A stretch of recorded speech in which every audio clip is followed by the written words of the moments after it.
السلام علیکم۔ ہم درس نظامی میں پڑھائے جانے والے فنون کا الگ الگ تعارف حاصل کر رہے ہیں۔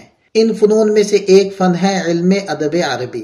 اس فن کی مشہور تعریف ہے ہوا علم یحترز به من الخلل فی کلام العرب لفظا و کتابتا، یعنی علم ادب وہ علم ہے جس کے ذریعے انسان کلام عرب میں لفظی اور تحریری غلطی سے بچ سکے، یا یوں کہہ لیں علم ادب عربی وہ فن ہے جو عربی زبان کو خوبصورت، مؤثر اور بلیغ اسلوب میں ڈھالنے کا طریقہ سکھاتا ہے۔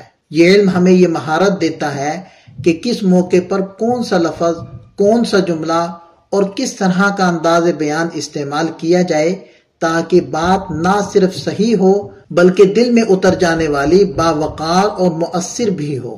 سادہ مثال یہ ہو سکتی ہے کہ صرف و نحو عربی زبان کا ڈھانچہ ہے اور ادب اس زبان کی روح، رنگ اور حسن ہے۔ یہ فن زبان کو صرف درست ہی نہیں بلکہ دل آویز اور پر اثر بناتا ہے۔ اس علم کے چند بنیادی مقاصد ہیں۔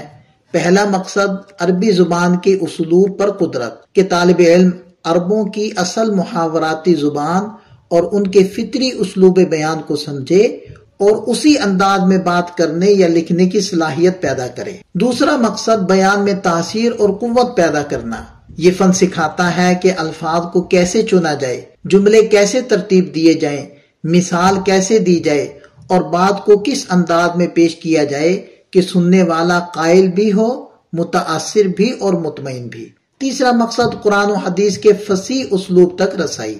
چونکہ قرآن کریم اور احادیث نبویہ انتہائی فصیح اور بلیغ زبان میں ہیں، اس لیے ان کا صحیح ذوق، حسن اور گہرائی اسی وقت سمجھ میں آتی ہے جب آدمی عربی ادب سے آشنا ہو۔ چوتھا مقصد تحریر و تقریر کا ملکہ پیدا کرنا۔ یہ علم انسان کو اس قابل بناتا ہے کہ وہ عربی میں خوبصورت تحریر لکھ سکے، پر اثر خطاب کر سکے اور اہل عرب سے علمی اور فکری رابطہ آسانی سے قائم کر سکے۔ علم الادب کے نمایاں فوائد۔ پہلا فائدہ زبان میں پختگی۔ طالب علم کے اندر عربی الفاظ، محاورات، جملوں اور عبارات کی صحیح چاشنی آتی ہے۔ وہ صرف معنی نہیں سمجھتا بلکہ انداز بیان کی نزاکتیں بھی سمجھنے لگتا ہے۔ دوسرا فائدہ فہم قرآن و حدیث میں گہرائی۔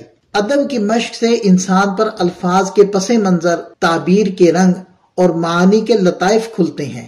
یوں وہ قرآن و حدیث کے اسالیب بیان کو زیادہ گہرائی سے محسوس کر پاتا ہے۔ تیسرا فائدہ خطابت اور تدریس میں مہارت۔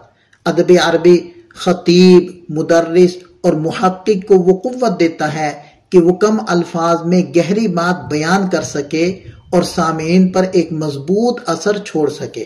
چوتھا فائدہ لغوی ذخیرے میں اضافہ۔ ادبی کتابوں کے ذریعے طالب علم کا ذخیرے الفاظ وسیع ہو جاتا ہے جس سے اس کے لیے علمی، فقہی، تفسیری اور حدیثی متون کو پڑھنا آسان ہو جاتا ہے۔ پانچواں فائدہ فکری وسعت اور ذوق سلیم۔ ادب انسان میں فکر کی لطافت، ذوق کی صحت اور بات کو صحیح مقام پر رکھنے کی صلاحیت پیدا کرتا ہے۔ اس بات کو ایک مثال سے سمجھا جا سکتا ہے۔ اگر عربی زبان ایک شاندار عمارت ہے تو نحو اس کی بنیاد ہے، صرف اس کے ستون ہے اور ادب اس عمارت کی روشنی، خوشبو اور خوبصورتی ہے۔ علم ادب عربی وہ فن ہے جو کلام کو جمال لفظ اور تاثیر معنی سے آراستہ کرتا ہے۔ ملتے ہیں ایک مزید فن کے تعارف کے ساتھ۔ والسلام ورحمۃ اللہ۔